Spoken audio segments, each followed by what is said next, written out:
చౌదరి వాస్తు planar అభిమానులారా చూడండి ఒక్కసారి. ఇది ఉత్తరం, వాయువం, ఈశాన్యం, తూర్పు, నైరుతి, దక్షిణం, పశ్చిమం.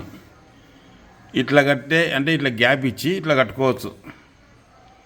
ఇది ఇట్లా కట్టుకొని అవసరమైతే కొంచెం ఇక్కడ దీనిలో డోర్లు ఇక్కడ కూడా పెట్టుకోవచ్చు. ఇక్కడ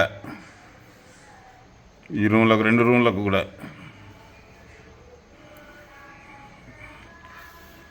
అయితే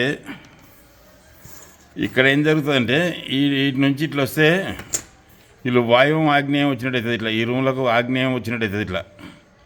కాబట్టి ఇక్కడ ఒక గేట్ ఉంచాలి. ఇక్కడ ఒక గేట్ ఉంచితే ఈశాన్య అడుగులవుతాయి. ఇక్కడ పెద్ద గేట్ ఉండొచ్చు. పశ్చిమం 15 అడుగులు ఉంటే తూర్పు 20 అడుగులు ఉండాలి. దక్షిణం 10 అడుగులు ఉంటే ఉత్తరం 20 అడుగులు ఉండాలి ఖాళీ. అట్లేసి ఇట్లా కట్టుకోవచ్చు అనమాట. అంటే ఇది ఇట్నే, ఇప్పుడు ఇది ఇటుకే కటింగు, ఇది ఇట్లా, ఈ కటింగ్ ఇట్లా, ఇది ఇట్లా. అప్పుడు ఏ దోషం ఉండదు. ఇట్లా కట్టుకోవచ్చు ఫ్రెండ్స్.